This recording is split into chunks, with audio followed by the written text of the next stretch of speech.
Coming up on the Lakeside Loop, Lakeside recognizes FFA Week. A student races bikes on the ice. Lakeside hosts WSMA and MLC visits the campus. The Loop starts now.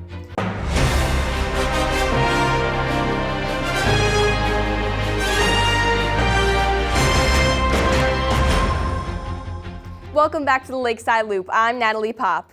I'm Harper Schwartz. And I'm John Loest. Today we are honored to have a guest host the Lakeside Loop. Harper Schwartz is from St. Paul's Lutheran School in Lake Mills and will be helping us out today. FFA Week is a week where many schools recognize the efforts of the FFA. To get students involved, the FFA has students and teachers participate in some fun dress-up days and activities. Paige Lester tells us more about FFA Week. So this week it's National FFA Week. A lot of FFAs have dress-up days and they do like fun events. We had dress-up days. We didn't do any events because we kind of started planning a little late, but that's okay. Some FFAs wear official dress on Fridays, but we decided to do PJ Day because all the students like PJ Day, so that's what we did. And then this morning we had breakfast for all the teachers and they came in. It was a really great time. The officers got there at 5:30 this morning, which is a little early, and then all the other people came later. It was really good. We all worked together, had a lot of food. It was really good. So some of the other days we had this week, on Monday we had Kinderfest and the FFA had a petting zoo. That was lots of fun for the little kids. So on Tuesday we had Flannel Day or Farmer Day, and then on Wednesday we had Beach Day, and then yesterday was Twin Day and there was a lot of twins. It was really exciting. What a great way to recognize what the FFA is doing for our future leaders. Now it's time for Federation Flyby. Welcome back to Federation Flyby. This week, our story comes from St. Paul's in Lake Mills, where there's a huge construction project going on. They are adding on an early learning center to share God's love with infants, toddlers, and their families.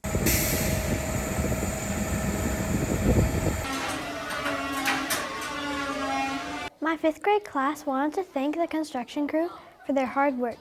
We wrote and decorated thank you cards for them.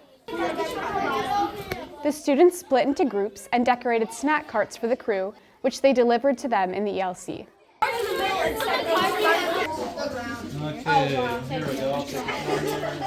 This all happened during our Spirit Week, so the entire school got to dress up for Construction Day. It goes with our theme for this school year, Building for Eternity.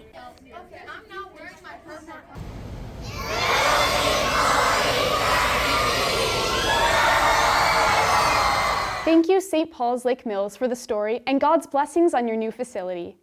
Riding a bike is something most of us have been doing since kindergarten, but this student takes riding a motorbike to a whole new level. He purposely rides on the ice. Nolan Schweighardt gives us more details about this exciting hobby.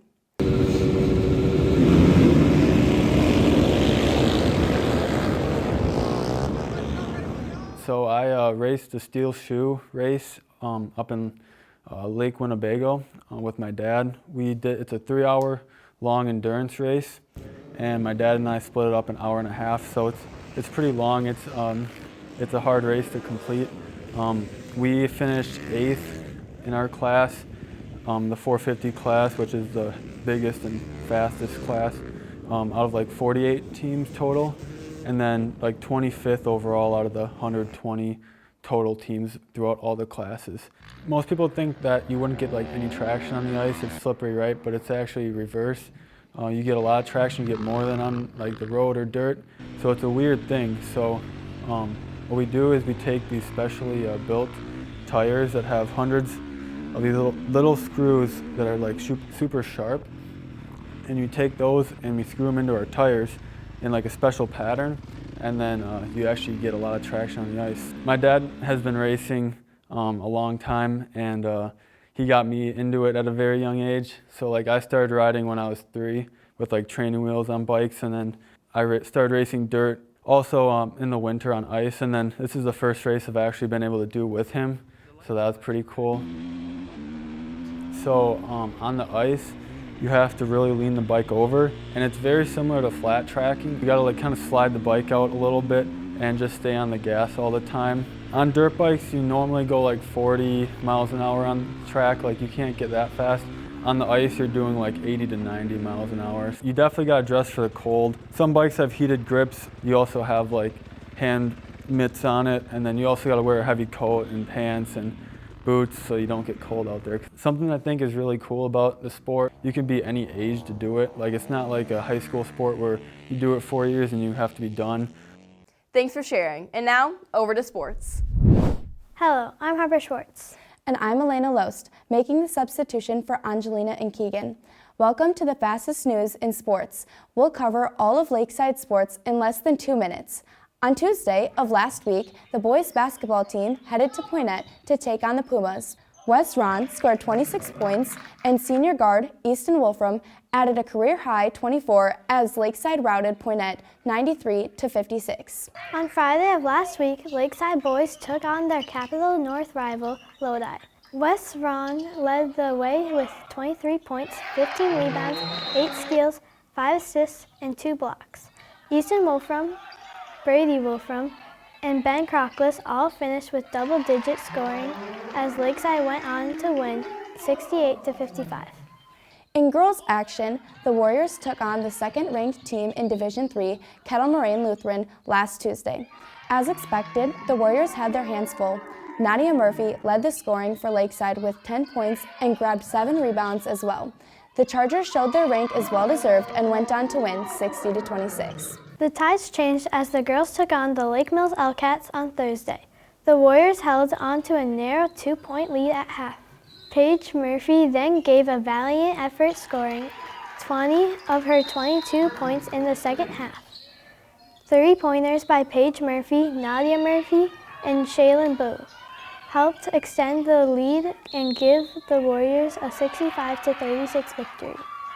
2 Lakeside wrestlers earned the opportunity to wrestle on Saturday at sectionals. Despite great seasons, neither Jeremiah Rickert or Sebastian Murray were able to qualify for state. And that's time. There are so many people that have musical talent. This past weekend, Lakeside hosted WSMA to give individuals the opportunity to showcase their talents. Many schools, including Lakeside, had the students participate in this fun event. Elizabeth Mellon gives us more information about this event. On Saturday, we had WSMA, which is an event where lots of schools come over, and this year Lakeside actually hosted it. So schools came, and it's a big music event. There are lots of different instruments and like vocal events people were doing. There was like piano, violin, trumpet, and singing. Just a really neat opportunity for other people to come together and show their abilities. I had like 7 different events. I had a show choir thing. Actually, I had 2 show choir events. One was like a dancing one. Another one was like an a cappella type of style. And then I was accompanying a friend who was playing violin, and I had a piano solo, and I had 2 vocal solos. I like to practice like months before, sometimes even like last summer. Like I just really like to be prepared because this is a pretty big deal for a lot of people.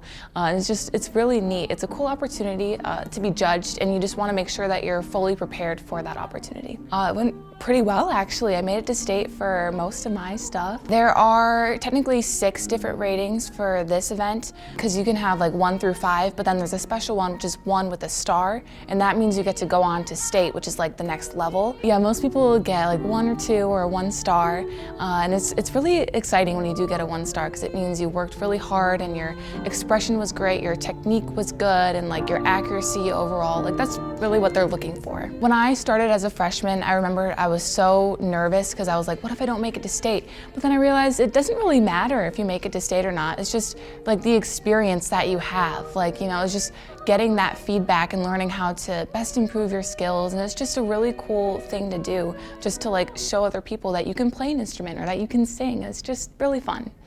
Great job to all who participated. Now it's teacher time. Teacher time, teacher time, teacher time with Ryan Fisher. I've never been good at art. I've been told it takes just some time and effort. I don't have the patience for that. Let's go ask a teacher. What would you like to know, Ryan? How did your love for art begin? When I was small, they put a crayon in my hand and that was it. What is a funny event in your teaching career? I actually taught Jackson Stein for a semester. What are your plans for next year? I'm not sure. I know I'll miss Lakeside, but I'm not sure. What role did sports play in your life?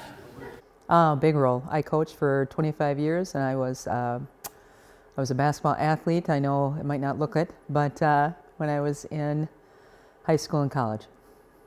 What is your favorite type of art to teach and to do?